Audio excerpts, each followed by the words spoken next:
بسم اللہ الرحمن الرحیم۔ سورہ فاتحہ کی فضیلت اور شفا کا واقعہ۔ السلام علیکم ناظرین۔ سورہ فاتحہ قرآن پاک کی ایسی سورت ہے جس کی فضیلت کی کوئی انتہا نہیں۔ فاتحہ کے معنی ہے جس سے کسی چیز کا افتتاح ہو، اور قرآن پاک کا افتتاح اسی سورت سے ہوتا ہے، اس لیے اسے سورہ فاتحہ کہا جاتا ہے۔ اس کا دوسرا نام ام القرآن بھی ہے۔ اس سورہ کو اور بھی کئی ناموں سے پکارا جاتا ہے، جیسے سورہ شکر، سورہ الحمد، سورۃ الدعاء، سورہ شافیہ، سورہ کافیہ۔ بے حد تعریف والی یہ سورہ خزانوں سے بھرپور ہے، اور اس سے پڑھ کر اس سورت کی فضیلت کیا ہوگی کہ اس کو نماز کا حصہ بنایا گیا ہے، یعنی ہر نماز میں اس کو پڑھا جاتا ہے، جس کے بغیر نماز نامکمل ہے۔ حدیث شریف کے مطابق اللہ پاک ارشاد فرماتے ہیں کہ تقسیم کر دیا ہے میں نے تمام نماز کو اپنے اور اپنے بندے کے درمیان دو حصوں کے اندر۔ جیسے بندہ کہتا ہے الحمدللہ رب العالمین، تو رب کہتا ہے کہ بندے نے میری تعریف کی، میری عظمت، میری شان کو بیان کیا ہے۔ یہ کلمات میرے اور میرے بندے کے درمیان ہیں، اور میرا بندہ جو سوال کرے گا میں اس کو پورا کروں گا۔ اللہ تعالیٰ کی ذات جو رحمان ہے، رحیم ہے، اور رحمان وہ ذات کہ جس کی رحمتوں کے خزانوں میں کسی چیز کی کمی نہیں ہوتی۔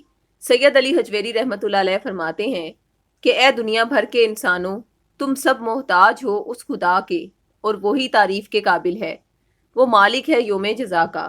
ہم صرف اس پاک ذات ہی کی عبادت کرتے ہیں اور اسی سے مدد مانگتے ہیں، لہٰذا اللہ کی عبادت ایسے کرنی چاہیے کہ جیسے اس کو دیکھ رہے ہوں، اور بے شک وہ تو اپنے بندوں کو ہر وقت دیکھتا ہی ہے۔ سورہ فاتحہ میں 7 آیتیں ہیں۔ سورہ فاتحہ کی دعا سب سے زیادہ نفع بخش اور عمدہ قرار پائی ہے۔ یہ سورت آپ صلی اللہ علیہ وآلہ وسلم پر معراج شریف کے دن تحفے کے طور پر نازل کی گئی تھی۔ جو بھی اس سورت کو پڑھتا ہے اللہ پاک اس کے دل کو سکون اور ٹھنڈک بخشتے ہیں۔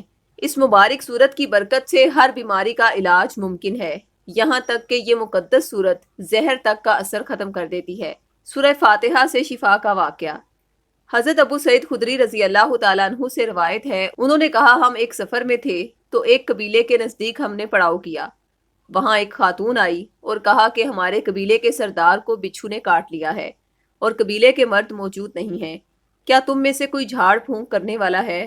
ہم میں سے ایک شخص اٹھ کر اس کے ساتھ ہو لیا، حالانکہ ہم اسے جھاڑ پھونک کرنے والا خیال نہ کرتے تھے۔ چنانچہ اس نے دم کیا تو سردار تندرست ہو گیا، اور اس نے شکرانے کے طور پر 30 بکریاں دینے کا حکم دیا۔ جب وہ شخص واپس آیا تو ہم نے اس سے پوچھا کیا تم واقعی کوئی منتر جانتے ہو، اور کیا تمہارے پاس اچھا سا دم ہے؟ اس نے کہا نہیں، میں نے تو صرف سورہ فاتحہ پڑھ کر اس پر دم کیا تھا۔